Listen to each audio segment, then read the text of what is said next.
Ngiyanikezela abantwana benkosi enkulu yakithi eKhristu kaNazaretha.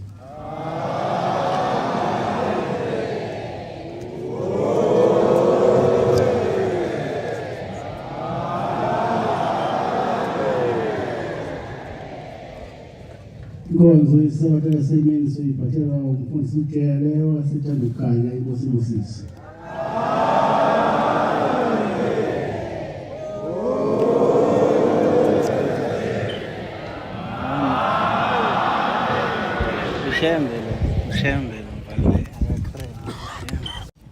Umthandazo weSabatha, imini yeSabatha mayibehle kwabangcwele. Sandulelo sesihlabelelo somthandazo weSabatha, sihlabelelo senkumbuzo ezulwana senkumbuzo yokuzila inkumbuzo kaNkulunkulu.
Banda lenkosi masibuke standards. Amen.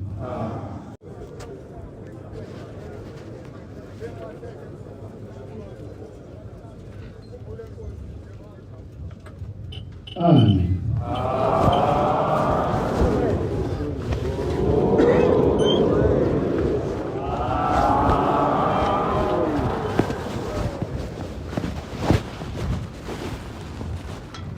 Ngiyayikhetha inkosi enkulu yaseKhristu kaNazaretha.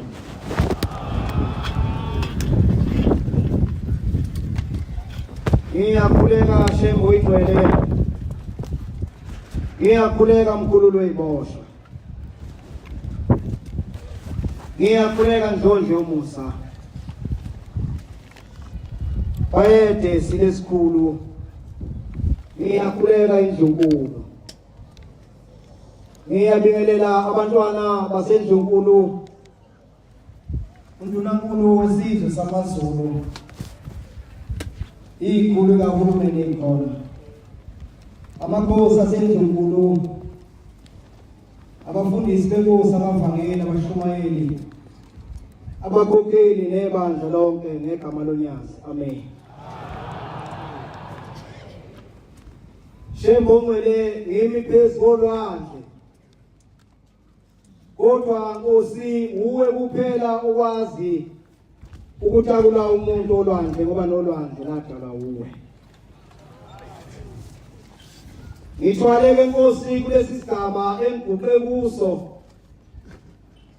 lesikhathi Nkosi ubumba lomuntu oguqile wawazi Nkosi ukuthi ngaleli langa uyobe eguqe phambi kobukhosi obubili ngesikhathi esisodwa. Uyobe eguqe naphambi kaZulu namaZulu kanye naye. Bantwana benkosi, uNkulunkulu esihamba naye uNkulunkulu wemanga. Ngoba singaka nje bantwana benkosi sisendaweni enkulu. Kunekho umuntu ongaze kushayele eminyaka sibuka indaba enkulu phambi kwethu angayiboni. Kodwa ke sake sezwa ngelinye ilanga ukuthi uNkulunkulu uyayikhethela abantu abakhe abazobona indaba enkulu. Kufanele thina esilapha endlini namhlanje simbonge uNkulunkulu ukuthi usikhethile sizoguqa phambi kwale ndaba enkulu esiyibonayo. ngiguqe lapha Nkosi yamaNazaretha ngifisa ukubongela uZulu iminqa emibili ngifisa ukumbongela ngomklamo wesonto osuka othubela uzosha eSwazini obizwa ngoZulu akaBongculunkulu. Ngiyabongela uZulu bantwana benkosi ngoba lolu thando esize ngalo lapha silubonile uZulu elenze hlangene ngolwesithathu. Uma uZulu engeyiphunyule lenhlahla uNkulunkulu uzosho izinto ezinhle nathi akaBongculunkulu. Ngifisa ndlondlomsa ukubongela isizwe samaZulu. Ngifisa ukubongela izwe lendlovukazi. Uthi ngalesi sikhathi Inkosi yamaNazaretha uthandile ukuzofezekisa isiprofeto sakhe endlunkulu. Sithi sibonga kunjalo abantwana benkosi siphinde sibonga ukuthi ushembe lesi siprofeto usifeze ngesikhathi sethu. Akusiyona into encane bantwana benkosi leyo okufanele kungabe ukhona indlela esiyenzayo njengesizwe sikaPhuhana Mageba ukubonga lentathu ukuthi ushembe enzima ngaliso eyibona umhlaba wonke. Bese amaNazaretha liphatha lifake ephaketheni ukuthi akukuncane ukhoza nesilo samabandla. Umshumayeli uNcube waseNqabeni nomshumayeli kuMathabela wasePhumalanga Sikole bazoguqa ndawonye. Kunomsebenzi bantwana benkosi wami engawushiya kubo ngisengumshumayeli kanye nabo. Manje lo msebenzi sengiyamfuna iyawufuna inkosi akaBongculunkulu. Ingoma amashumi ayisikhombisa nanye 71 ngicela ezulwini bantwana benkosi ukuthi ushemba ngiphi izwe lodwa ukuthi ngokuguqa kwami phambi kwesihlalo sasezulwini naphambi kwesilo samabandla ushembe bese kukhumbula ukuthi konje nami ngumntwana wakhe. Nkosi yami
uma kukhona umuntu lapha endlini bantwana benkosi masuhuba kanjena ongakazi ukuthi siphambi kwezulu nomhlaba usenkingeni. Sebekhona abashumayeli bami.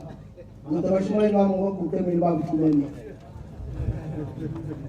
Umshumayeli umuntu uzobamba iBhayibheli ngesandla. Umshumayeli mathabela bamba isitabelelo sabaNazareth. Umshumayeli umuntu uzothi Jeremiah 30 ivesi ngaka 7. Umathabela uzobamba isitabelelo 126 uzobamba uvesi 1 no4 no5.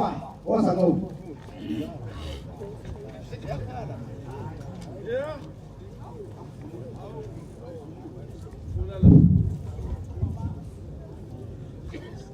Awu lukhulu lolusuku alukho olungangalo Iyeke sebezwile.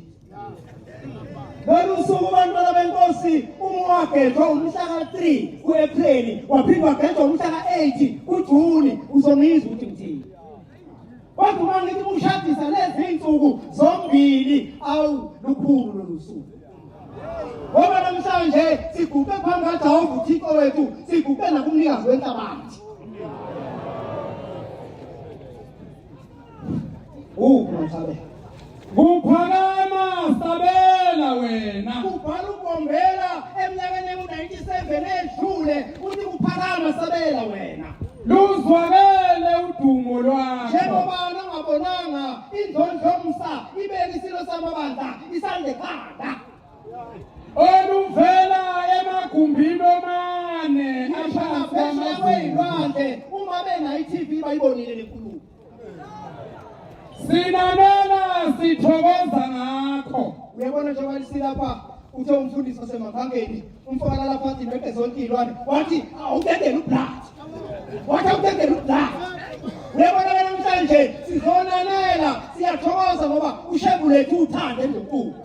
ukungena kwezizwe Ngoba izizwe seyibonile ukuthi kanti lesilo siyakwazi ukukholwa.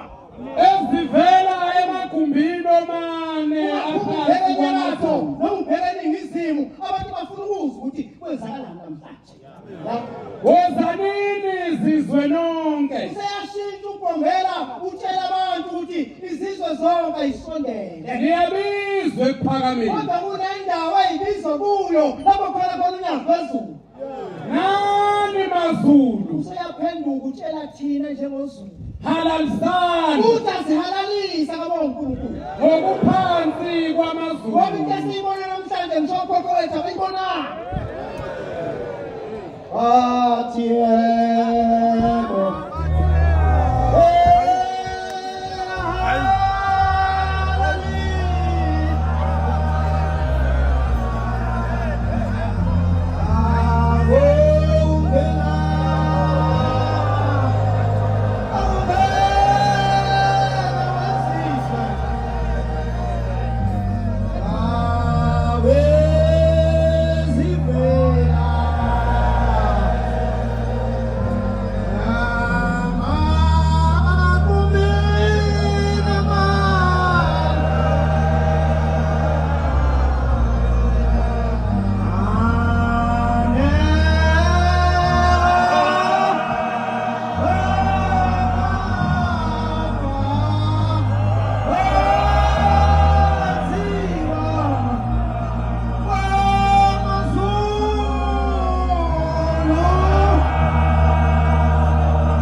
uSamuel oqala 16 verse ka7 kuwe Mathabela ingoma yiye ka71 ebesiyihlabelela uyothatha ivesi lokuqala nelesibili.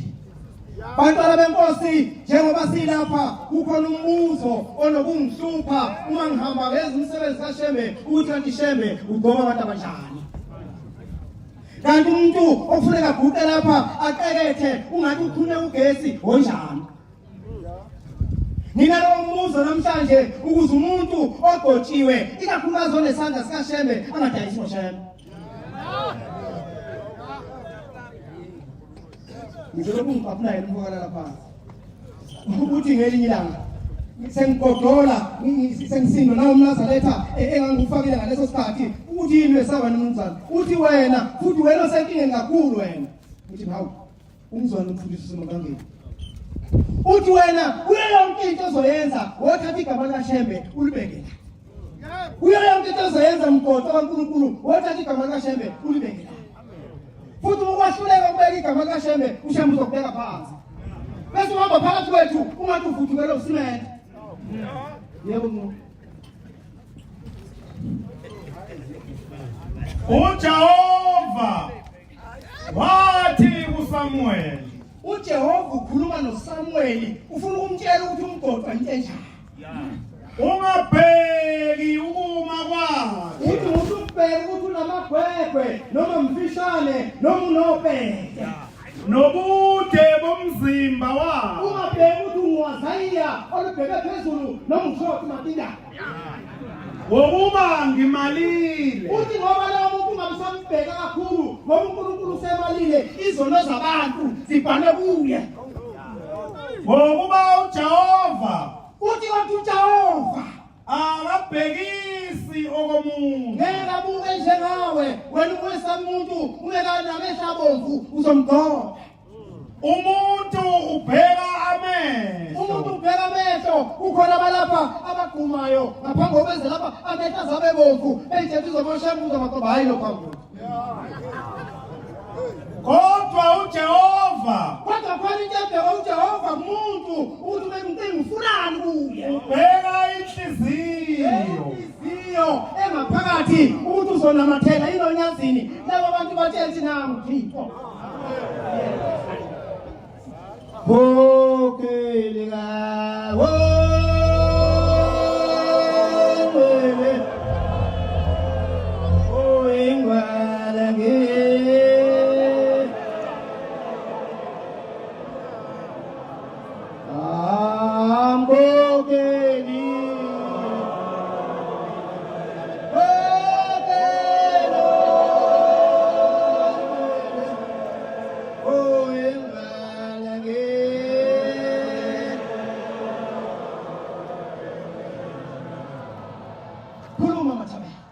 Nkosi yami ubungithanda. Uma ngabe ugotshiwe kuleli sonto lonyasi kufuneka le verse ibhalwe enhlizweni nasengqondweni kuwe. Zingakaqini indaba. Ufuna wazi ukuthi uShembe wayelinda usuku azokuletha ngale emhlabeni bese abheka isikhathi azokugoba ngaso bese ekhanda isipanela anawathela inombolo wena ngeke uvule noma phi kodwa uyovula lapho komShembe. Waphakade wangigoba. Umuntu bezalwa kuleli sonto usuke umgoqwa uma ngabe usiphusha ufuna ukuntombela bahambisa igama lakho ngenkani uzoshayise ngesikhumbi phansi. Ningukuqala kwendlela yakho. Okungenzeka ukuthi ngisho emndenini wakho uyaqala uba khona umgoqwa siphathe kahle bese uthatha igama likaShembe ulibe. Ngingumsebenzi wakho wasendulo. Kukhona abantu abaguqe lapha Shembe oyingcwele abacelwa kuwe okufanele ukuthi usubagobile bese besibhala ngobufakazi. Ingakaqini imango. uShembe wayekhona ekuqaleni ukhona namanje wayekwazi ekuqaleni uyakwazi namanje Nemthombo yamanzi ingakampompozi ngamandla. yebo wena fanele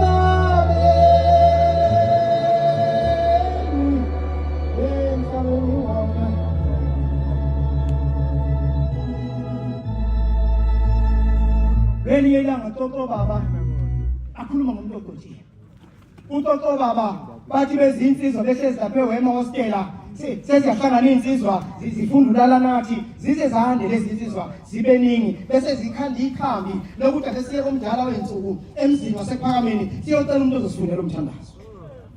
Zaseyihlangana lezi insizwa zizovuka ziyekuseni ngakusasa kwaseba nekokhasi. Kukhona amakokhasi. Yayisehlala lekokhasi yayisicinga umuntu ogashula incwadi ohlabelela kahle hey wathi umfundisi wangithi lapha eMtuba umlungu wathi shiyani ikhaftini emakhaya ngoba ikhaftini isobona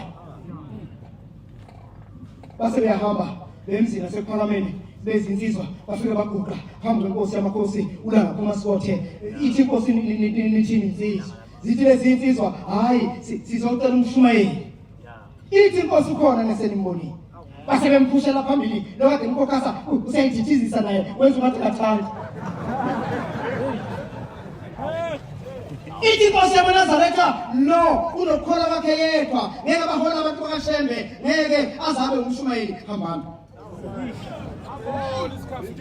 sabuyela emuva lezi insizwa zidumele zabuyela zawenzulana nathi zabadonsa amandla zaphinde zakasibuyele insizwa zaphinde zakhokhasa wasema khona ongathi uyivice yalona bebemkhushele phambili bafika baguqa phambi kwenkosi yabeNazaretha baba sizocela umshumayeli ukhona nesenimbonile basemkhushela phambili naye yongoza nkosi usebona inkosi ukuthi izombekisana ithi inkosi lo ngeke ngimbeke isandla lo unokukhola kwakhe nokomndeni wakhe ibandla izolenzela kubo zabuyele emuva lezi insizwa zahlala phansi komthi laphana kwasekhona insizwa endala ethe kuqhafaza ekhanda yathi kade ngilibona insizwa nilokhu niya laphana kwenze njani bathi besiyocela umshumayeli utheni baba uthe ubaba ukhona lesenimbonile nathini nina sibakhushele phambili igaba sami uthi hayi umshumayeli welibandla uqale ezulwini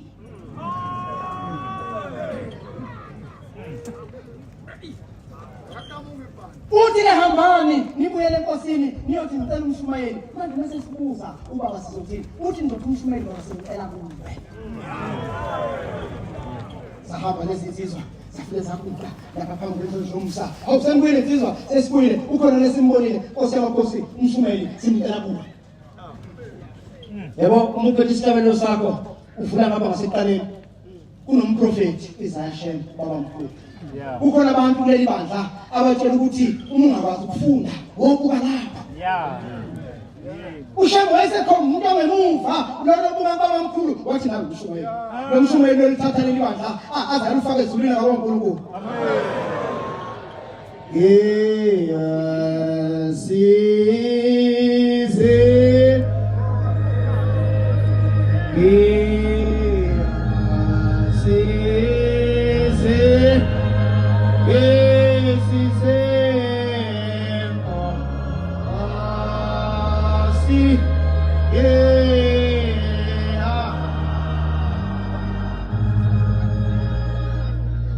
kunesitsha Shembe uyingcwele kunesitsha sokukhongozela amanzi kunesitsha bayethe silo samakhosi sokukhongozela amanzi ngisibonile lesi sitsha lapha ezweni lakithi kuthi uJojo 10 nalapha eZulu ngisibonile nasemdletsheni mashoko sikhona nasemangangeni sikhona nasenkandla sikhona nasembumbulu sikhona nasemlazi sikhona lesi sitsha abantwana benkosi ungabe ungakazi ungasibona lesi sitsha buka nansi TV uzobona ubani odokufana lesi sitsha la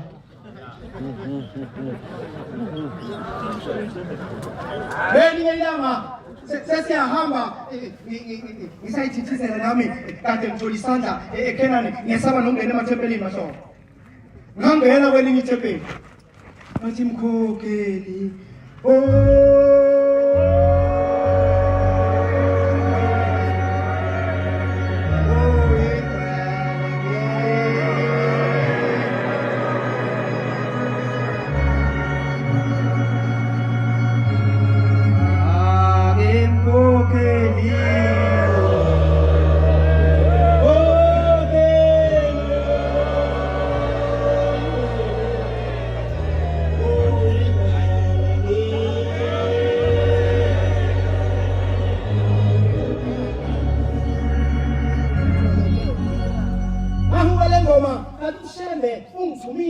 ungithuke kumkhokheli sengathi lo mkhokheli Shembe engcwele engikhuluma ngaye phambi kwakho ungambusisa ngoba wakhombisa uyakholwa ase ngiyithathele inkonzo abantwana benkosi ngayihuka ngakhuphuka nayo aphinde ngehla ngambona umkhokheli evula isikhwama kolezi ikhopele lezi ebekwa phambi komama wasifaka wona bese sikhipha wasengibuka ivala inkonzo ushumayeli bese sukuma athi kanti sinomfundisi asibonga amazwi waphakamisa isandla umkhokheli wathi ngicela ukukhuluma uphakamisa isandla uphethe iphepha elibomvu wathi umfundisi wasentabazwe phansi ngo10 rand lebandla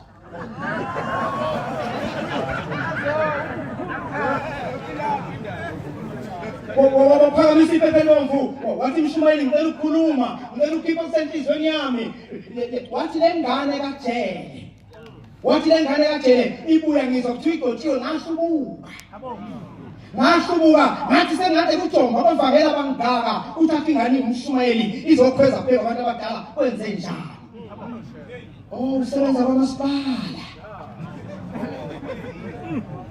uthi namhlanje ngiyahlambuluka sengathi Shembe ngamkhumbula lo mkhokheli umenzele into ezinhle uthi ngaleli phepha lami elibomvu mfundisi ngicela ukuyifaka enhlizweni yakho ukuze uma usuguqile ukhuluma ilizwi labahlabisa ngifale nami Khokheli Olwele ingwala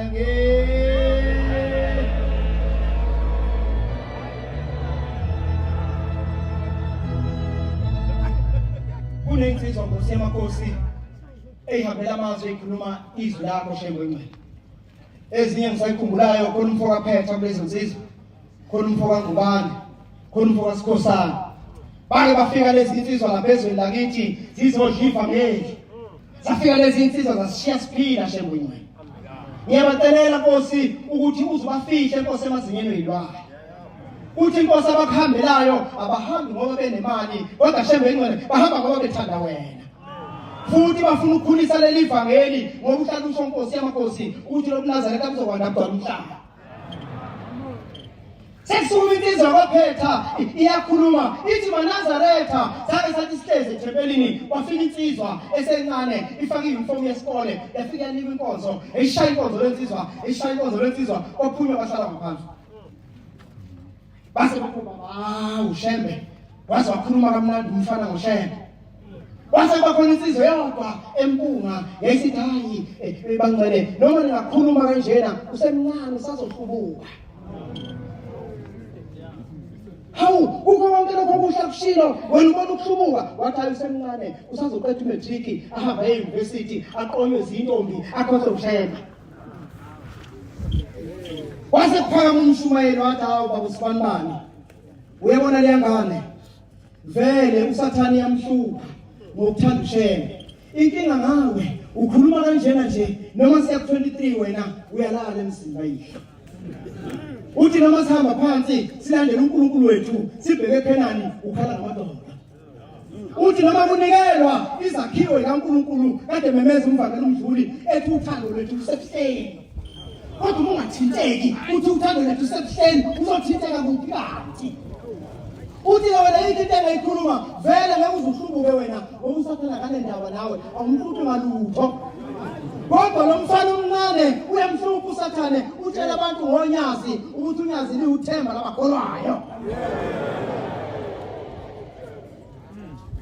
kunegama Nkosi yamakhosi kuleli sonto elithikazisayo bantwana benkosi ake sizame indlela yokulungisa leli lokuthi athi umuntu enza into ikaShembe kuthi uyagijima ake sithi ukulungisa leli gama ngoba lona umsebenzi kaShembe uShembe uyasazi isifanela sakhe azosuka isebenzise endaweni ethize athume sona kodwa uzobuka ukuthi awu lona sekhuluma kanjena engena ingube nomda uzothini kithi kanti kwakusinda kwakho kulele kulo muntu obingilozi uShembe uyinikela lo muntu akungathi mangabe kukhona abantu abangabavile emathempelini umshwayele beMMS uvuka nathi umkokhela memeze ulwesine uhanjwe basale phansi abantu babe ngonyumbe bese kuthi laba balalelizwe kamshumeli kuthiwa bagijima bagijima babheke phi ngoba benza umsebenzi kaShema webona lelisonto Shema ingcwele siyokhuluma sesime ngamakhanda phansi uma bengakasithulisi sitshela abantu ukuthi wena ufanele uvele ezulwini unengane Shema ingcwele njengoba ngiguqe lapha nje ngiguqe amathawuleni abhaliwe ukuthi Reverend Jele awathola kwesinye isikhungo kuthiwa ID uthi ngapha imizwe inathesa ngasho ngathi uShembe umeka ngiphuma ngiyoniceba ukuthi ningenze into enhle kangaka sengathi uNkulunkulu anganibona kunemisebenzi emihle laba bantwana abayenzayo kodwa isupport incane ubadontswa ngoba lezi ingane zivele ibukakale njengabantu abagijimayo kanti basebenzela uNkulunkulu wabo ngiyabacelela Shembe ingcwele ukuthi njengoba abantu bebhala nje baphase bonke ngegama lakho nasibesona bese siniphisi ukuthi abantu bagijima benze uShembe into eziphi sikunciphise lo ngoba lokho kuyodala ukuthi abantu badikibale uShembe azababona sebehlukukile nesimanga sokuthi izinto esibatshela zona azibasi phambili ngizowaceba Nkosi yamakhosi ngizowaceba impela ngizowaceba nasengonyameni bathuma umsebenzi lapha ngoJulayi ingcindezi ayingena Nkosi zazithi uShembe ukhulele phambi kwabantu uShembe ukhulume phambi kwabantu uShembe akayenzi leyo uShembe hamba uthola imbuzi uyoxolisa enkosini ufike ngiyabatshela phela mina esamisuka sapha inkosi wathi uShembe ubulele umncome phambi kwabantu kanti uShembe ngalelo langa wayithola isifanele esifanele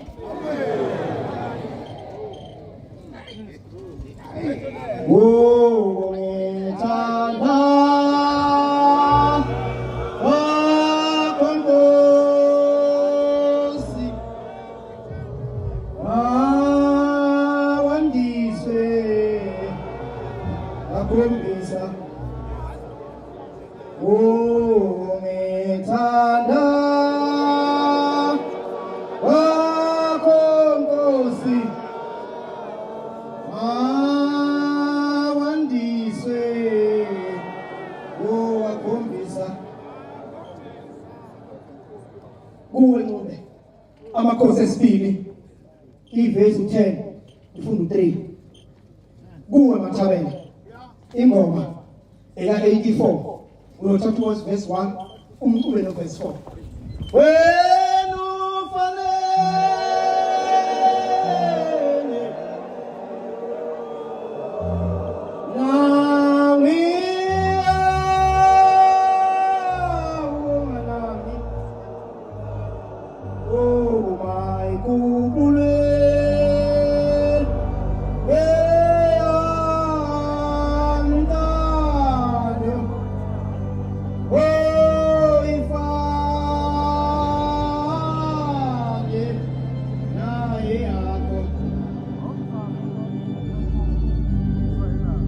uShembe bantwana benkosi akasipha amehlo uma siguqe phambi kwakhe siguqe naphambi kwabezwe lakhe asipha amehlo funda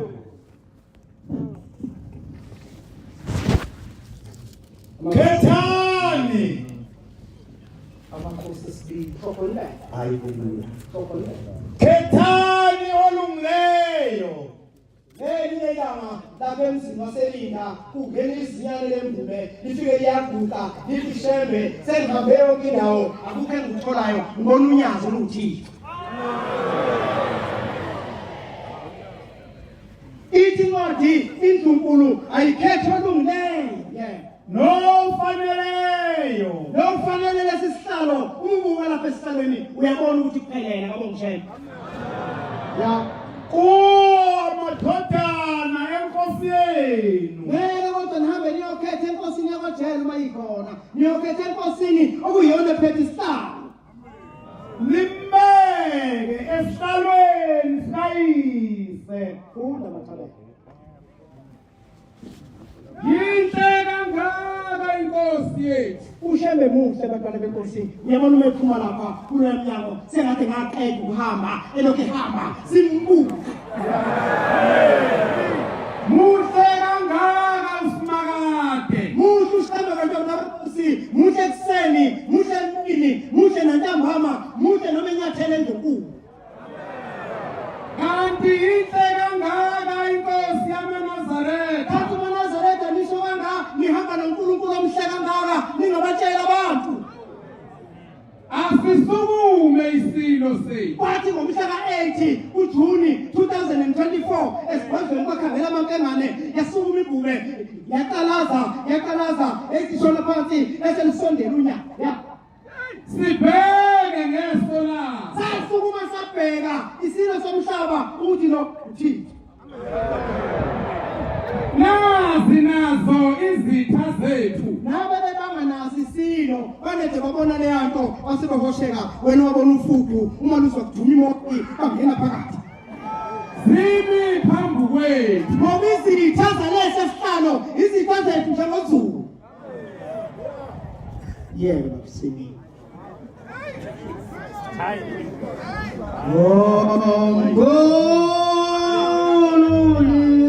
wethu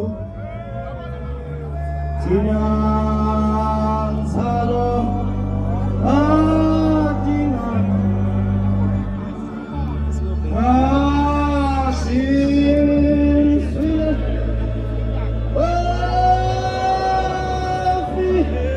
ufile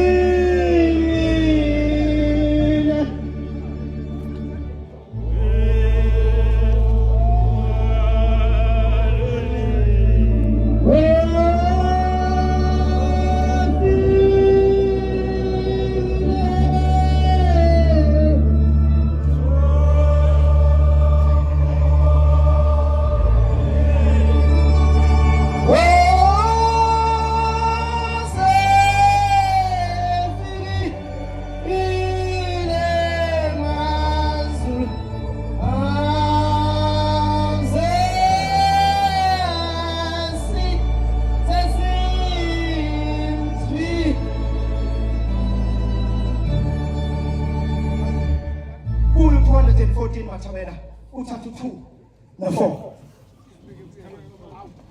214 u2 no 4 Nzalo kadingana. ukhuluma ushembe eminyakeni edlule ukhuluma nenzalo kadinga Benosenza ngakhona. wasethindisile esiphezulu usenza ngakhona Phaphamani. uthi bukani izinto ngendlela ekahle ke manje Ufikile. usefikile ushembe Umkhululi ufikile. ufikile umkhululi ozokhulula indlu kadingana nosenza ngakhona Umkhululi usefikile. ufikile umkhululi akekho omnye olobuya qhamuke anze lezi ihlabathi lezi Wemazulu sesimzwile.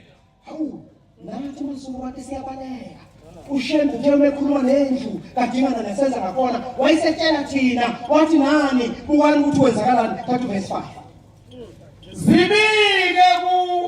Zibike wena kuye. ukhuluma nendlu kadingana nosenza ngakhona uthi ayibiki inkinga ngokumkhululi nangaphambi kwethu Wena nzalo kadingana benosenza ngakhona. kungaze kuyokhuleka thina okhokho bethu babekhonza endlunkulu kodwa indlunkulu ilahlekelwe yithuba lokuthi ushembe sephambi kwayo ingabiki izinto Umkhululi ufikile. phambi kwethu umkhululi bantwana benkosi ukanyathele wake wanyathela ngelinye ilanga sidala ukufika lapha enyokeni waphuma nesikoshi wathumela laphana wasithatha isigqoko wasibeka lapha enhliziyweni base befutha abafana wasenyathela kancane wasekhuphuka eya phezulu eyobona imbube Umkhululi usefikile. umkhululi phambi kwethu bantwana benkosi ayikho enye into esilobe siyibone njengesizwe samaZulu enkulu ukudlula le ayikho futhi into esilobe siyibone isilo silandela uNkulunkulu emini labantaleni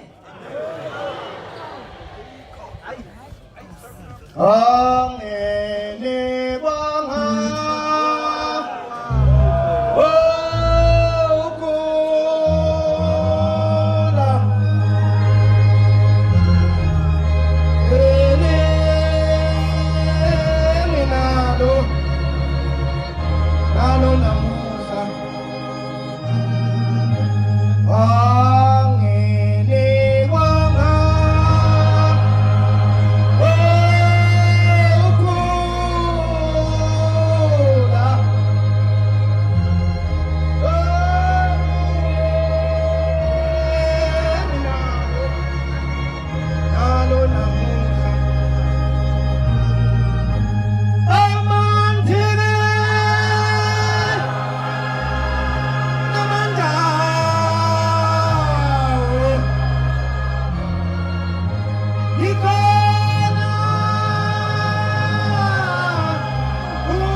kakhulu abantwana benkosi ayi siyachacha ukhona umfundisi wangapha enkandla osihlalo wethu ephezulweni ukembona ngathi yakhela athina mangakhela kanjena ayisuka bese ngathi ngazusho njalo umbona into kashebihle kanjena uthi ayisuka ukuze kucasuke nalo ongayifunile hayi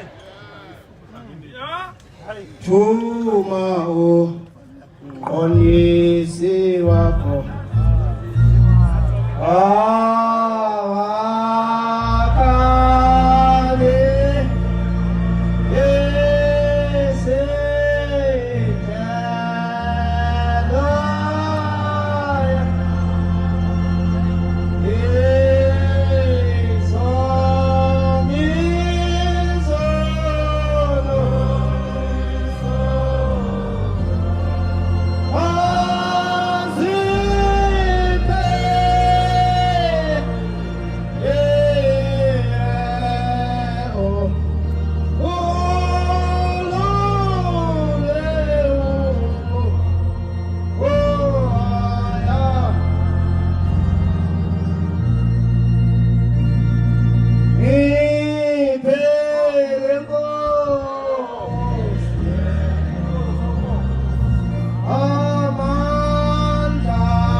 sethu uNdlondlumsa singamaNazaretha ingcwele isililo sethu silo samabandla ngokuhanjelwa umfundisi wethu ebesimthanda umfundisi uBabugcwensa ngale vesi bantwana benkosi siyamnxusela kuNkulunkulu bemsebenzela ngokukhulu ubuqotho ukuthi uNkulunkulu awamukele umoya wakhe bese sicela shembo ingcwele ukuthi umoya kaBaba umfundisi uGcwensa wehlele kubafundisi bakho babe inteyodwa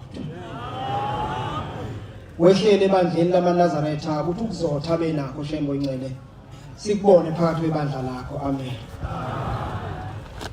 ngiguqe kahle abantwana benkosi ngiguqe emva kwenkosi yakwaZwane iyasho into okwasuka lapho sengathi inkosi yamaNazaretha nganda amakhosi akho kuleli bandla azobheka izwe lengonyama liphile kube izwe likholwayo sengathi silesikhulu silo samabandla amakhosi ezemva kwakho engalubona lolu dumo oluduma kakhulu olubonileyo ngoba lolu dumo oluduma kakhulu azokwenza amakhosi ezizwe zakithi azinze ihlalweni zoyisemkhulu ukhuluma inkosi yakwaZwane ngelinye ilanga silapha emzini waseMpusa izitsha lezi ngingakhuluma ngazo uma ungekho uJojo Thenke emzini kayihlo wothi umholo uyothenga izulu liyana manje futhi namavateri kana khona mayizulu ungathenga amanzi faka phakathi sengathi lo Jojo Thenke engizokhuluma ngawo lapho abantwana benkosi ungaba umuntu abuka uJojo Thenke wakhe ukuthi ungamalitha mangaka lezi ibusiso esizozithola ezulwini manje nakusasa zizongena zingachitheki kuJojo wakho ithi inkosi yakwaZwane ngelinye ilanga kusuka omama ababili bayahamba baye eBridget bayothenga uJojo bayababuye bafaka emva kwendlu iyasuka nenye inkosikazi idlala isitokufela phela inemali eningi nayo yayifaka isandla kuphela emntwini yayiphingelela khona eyothenga uJojo Thenke bathatha labo Jojo Thenke bafakwe ngemuva endlini lapha lana izulu ebusuku uqala yela lithi balilila izulu ubone ngentango sekuphephezela ingubo abantu kade bewasha ithi mithi yavula lenkosikazi uphuma umoya isiyabuza wema sibanibani kanti nezenjani bakwethu eleni deliver namanzi yini tha ngoba sizophuma la umuntu izibusiso ayithole enkosini yamaNazaretha nazo yithola kwindube yomhlaba ahambe eqhathaza ngokuhambe ekhuluma indaba ezingamdini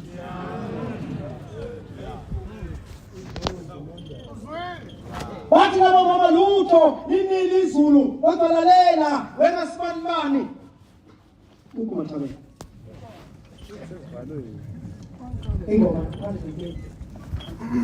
uverse 4 1 funda sanibona makholo sanibona makholo linazitsha ezinhle silapha nje sizitsha zokukhongozela ibusiso zokuphatha leli lizwi bese siphathizwi elimnandi kaShembe zisinde zonke izizwe bese ungabusaligodla yakuhlale naye ekhaya likhiphe utshela abantu ukuthi uShembe uNkulunkulu makwenzenjani bezosindo nyazini niyothokoza ngokubonga khona into eniyoyithokozela senibonga uNkulunkulu esebona amaNazaretha sekufezeka lesi siprofeto sakhe sokuthi uNazaretha kuzogcwala umhlaba ngokuthi wena uyisitshe esihle nibongwa ngusimakade niyobe nibonga usimakade ngokugcina leli lizwi yebo usini uyabuza lo mama hawu nenzenjani nina bathi hayi wema sibanibani uma ufuna amanzi angene ethangweni lakho wosusa isivala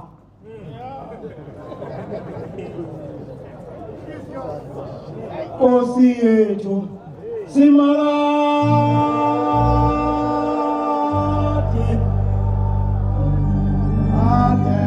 adawina ulithemba lethu Nkosi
ithi lenkosikazi hawu sengilinde kangaka ukuthi nami ngizowasha kuthiwa wosusa isivalo uNazaretha oyingcwele umulapha endlini susa isivalo ukuze isibusiso sikaShembe singene kuwe ngoba isivalo uzosicindezela ngetshe ngenxa yokusola kuleli bandla uthi uShembe enza izinto ezinhle ezungeza umhlaba esiza abantu kodwa wena sola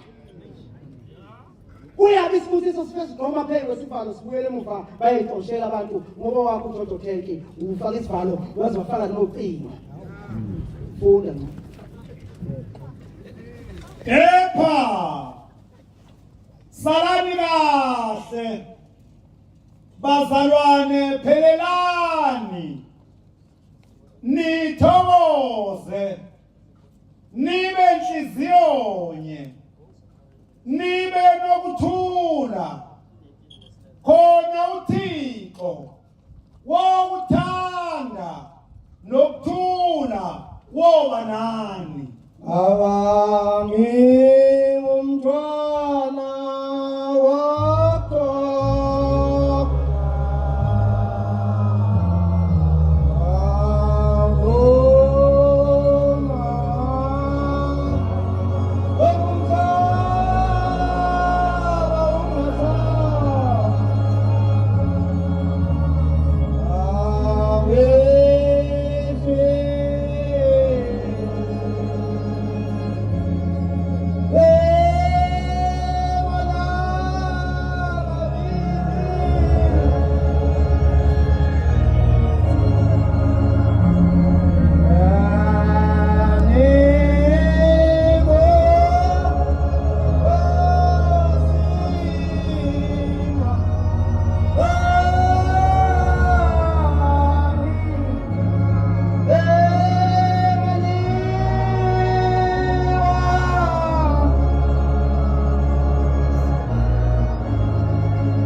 Nazareth sishetsile esikhulu bekuthunywe ingane hlanga lomhlabathi. Shembo ingcwele khululwe iboshwa. uNkulunkulu wokhokho bethu. Sicela uthando lwakho Shembo ingcwele usithande Nkosi njengoba uthanda ingonyama. Bese usithanda nathi ukuze emzini yobaba nobaba mkhulu luzochithima lolu thando silibone enkulu. Bekuyilawo mazwi inkosi yamaNazaretha ebengiphathise wona ngiyawacelela uthande inhliziyweni zenu inkosi ibusise emizweni.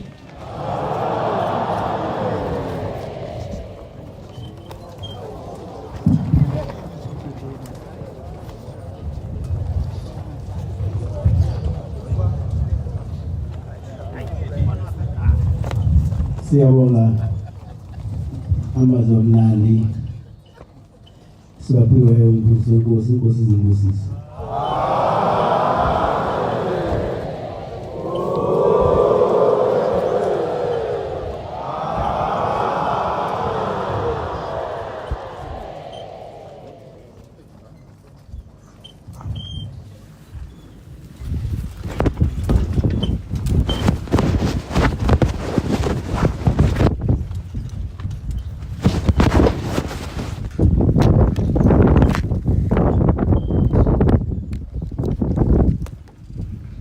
Mfundisi Mthelele usebekile oneyindlebe uzwile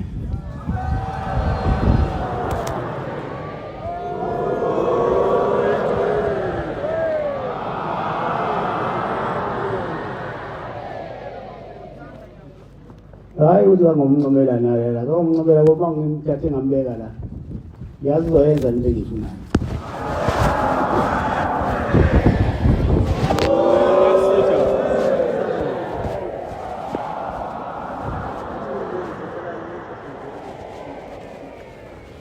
Isipalala lesengisifunayo kodwa ngabona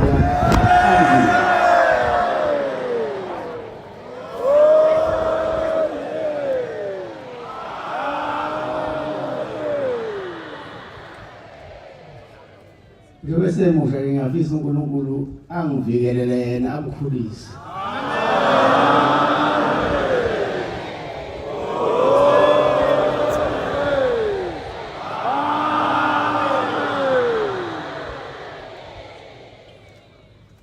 Bese ngibusisela amakhosi, ngibusisela abefundisi, abavangeli nabashumayeli nebandla lonke lamaNazaretha.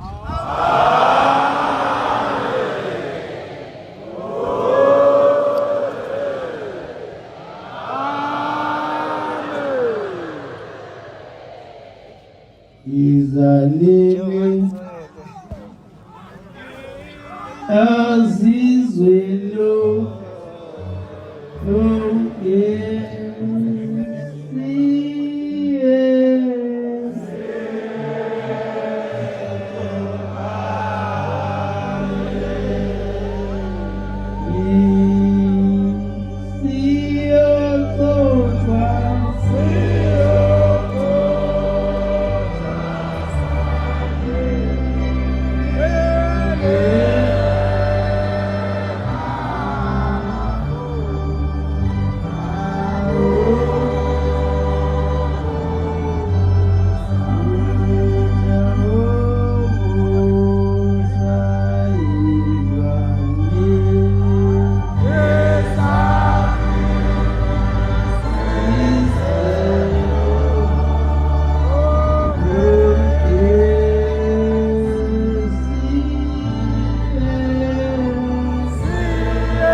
Ngiyabonga bantwana kaNkulunkulu. Nami sengiyiphose esijingini nje njengembukane. Ngibona lo mbhemu lo kajele sewenze uqeda umsebenzi. Sengidlala umona. Ngibona phela ingane yami yenza ukuthi phambi kwami. Nazaretha amahle enkosini nesigodlo nabantwana. Ngiyakhuleka bayede hlangalezo. Ngikhuleke isilweni esikhulu. Khuleke isilo samabandla. Ngikhuleke nabantwana bonke basendlokweni. Ndlokweni bonke ngezigodlo zabo. Ngibingeleleke nezinduna ezikhona zezwe lakithi. Nezikhulu zonke ezikhona phakathi kwethu. Bese ngibingelela nebandla lonke lamaNazaretha.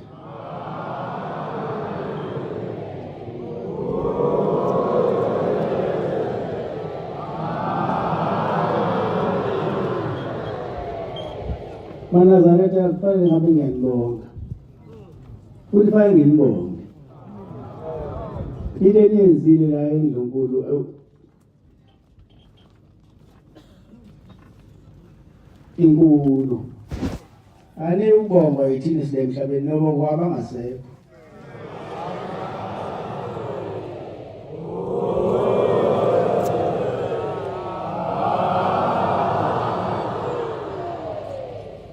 Into engijabulisa kakhulu ukubona uthando phakathi kwamaNazaretha neNdlunkulu lukhula unyaka nonyaka lukhula. Kulo nyaka kathi lukhule kakhulu.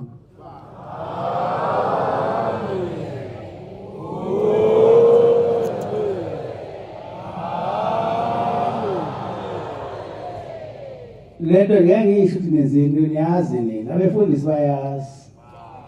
Ostalo bayazi. Ngeke ngisho ekubhubhini kodwa enikwenzile ningeze inhliziyo.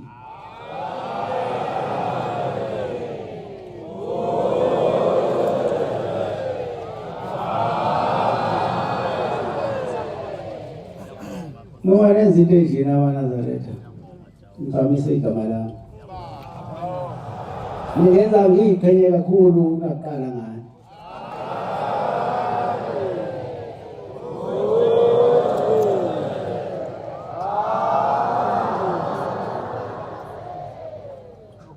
Ungithokoza kakhulu amaNazaretha ukuthi mangabe nginicela ukuthi izani into. Niyenza kube ngathi manje seneyiphinda phinda. Ubuhle bakhona ngibone bubuhle kakhulu.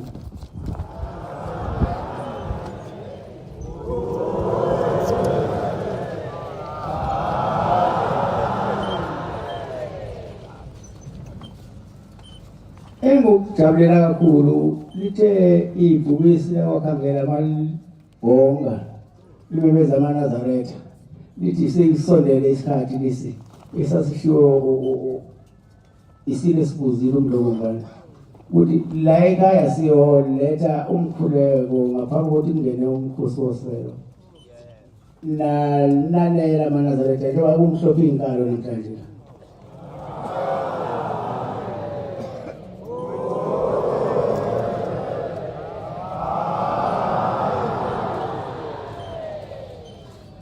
Le nkonzo noma lo mkhuleko sihlangana ngawo namhlanje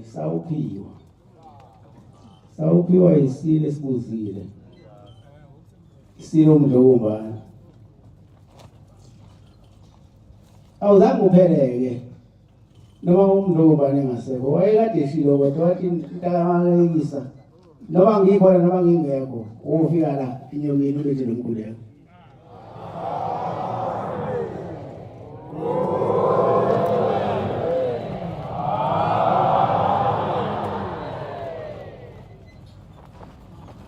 Nikhulekele ungena kumkhosi woselo. Nina-ke amaNazaretha fanele nibambe lento ngezandla zombili ngoba nehlelwa yinhlanhla enkulu kakhulu. Wena ngekhetha nawe liphi ibandla. Kepha inhlanhla ehlela phezu kwenu.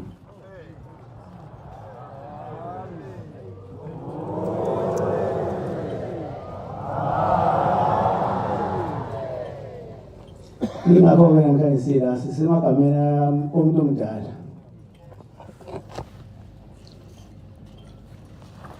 Kwangathi kuyolakala kanti akubonakali. Yakhula lento.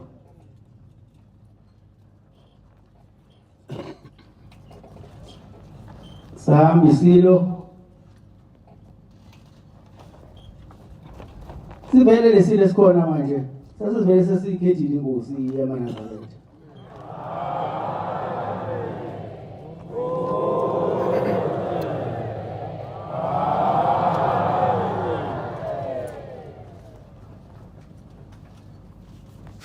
Kushiwo umfundisi waqophe umlando. Wakaze wenzeke.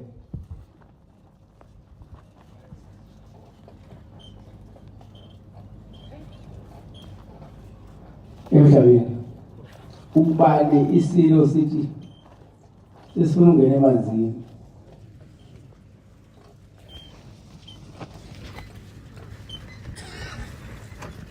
Ungena wesilo ke emanzini abantu abankulunkulu.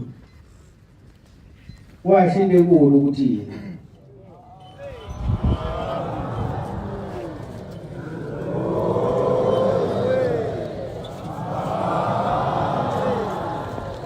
ngoba kwakusho ukuthi indlunkulu lento yenziwanga yithina, yenziwanga isilo esibuzile, kodwa yenziwa isilo lesi sayiphakamile. Sabe sabona umbombo wethu lapha esimthanda esimletha lekhaya sizomenza uNkulunkulu kwaba ukuqala kobuhlobo kwalekhaya okungeke ephinde kuphele.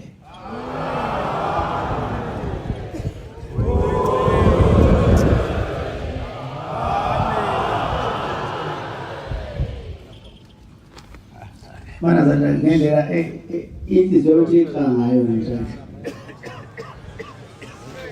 Ngoba niyazenzela izinto nganitshela ingalokho nibheka ukuthi nokwenzela lo ufuna ukuzenzela.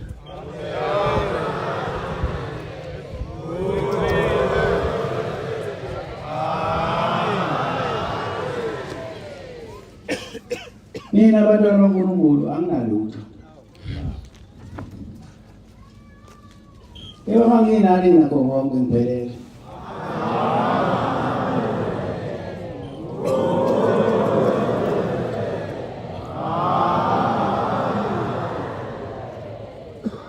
Mina ngiyintandane. Eba manginani kuyaphela umntandane ngizizwe kuwumuntu njengabanye abantu.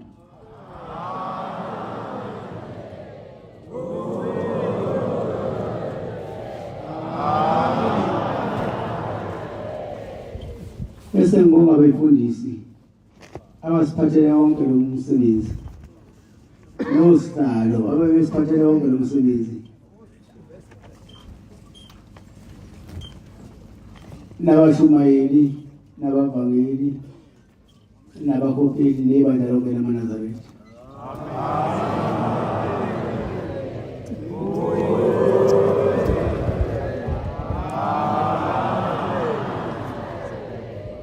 Ngibonge kakhulu kwelesilo esikhona njengamanje phakathi kwethu. Ngoba phela kube sasithandi sizothi lento ayiphele. Kepha ke ngoba isilo siyiNazaretha ngokwenhliziyo. Sanje iqhubeke nje usaqhubeka namhlanje.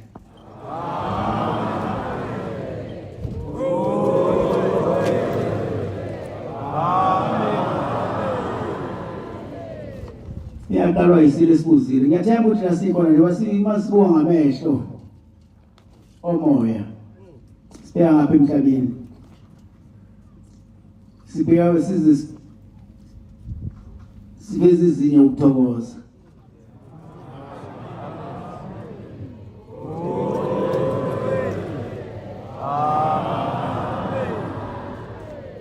Ngiyafisa ke ukuthi sengiphethe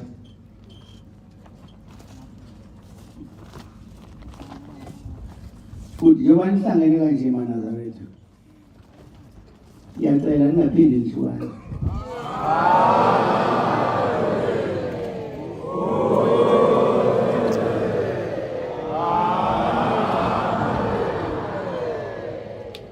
sibambane njengesisho sababamkhulu ukuthi nibe munye njengebuvo lasimene.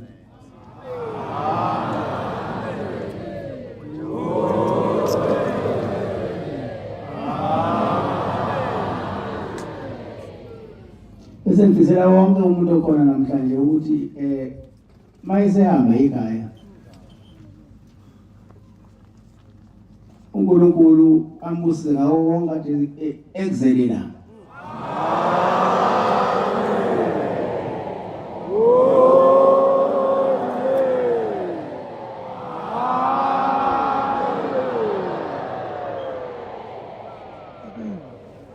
Ukusuka kakhulu ke futhi ingane zethu ziyaphuza.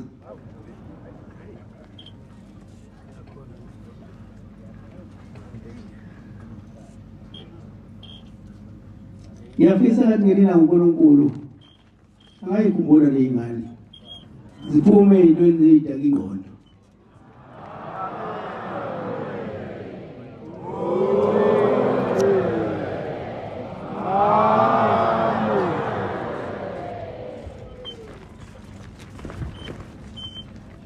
Ngoba phela thina mawuzala umfana uthi uvukile umuzi. Mawuzele inkosazane uthi sangena inkomo.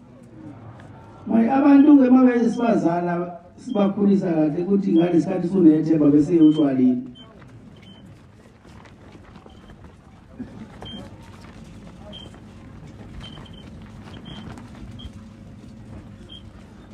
Ukuthi thina siphuza njengabantu abawakhaya utshwala siphuza sifuna ukubona ibhodlela liwa ngapha. Namakesi wangapha.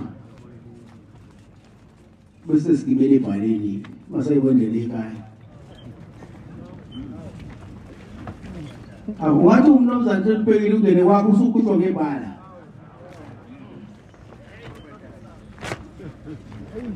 Kabunayo nje ibona uyimo egcekeni wathi awuthi ngiyoshaya into encane yabuza ungena ngebhala.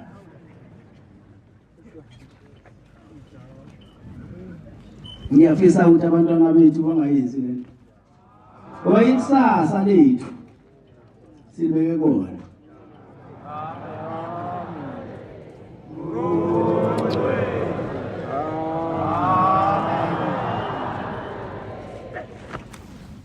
Bese ke bantwana baNkulunkulu kubuye inhlonipho eyathi khona eqaleni.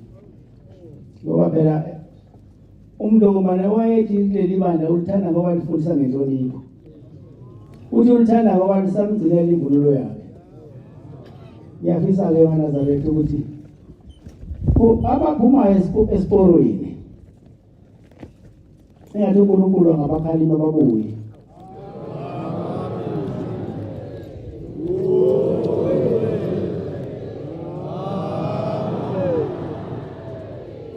Sizobala inkonzo yethu yamanje ngesihlalelo sekhulu ikhulu neshumi nesishiyagalombili 118. Sacela umfundisi mlokwane washiphumlana sifana esihlalweni sesibusisi.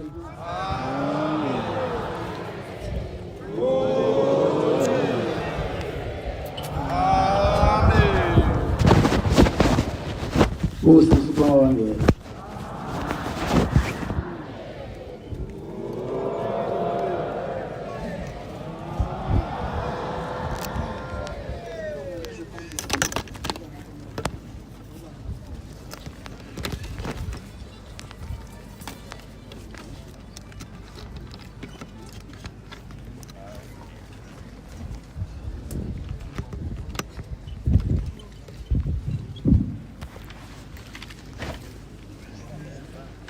Oh, yeah,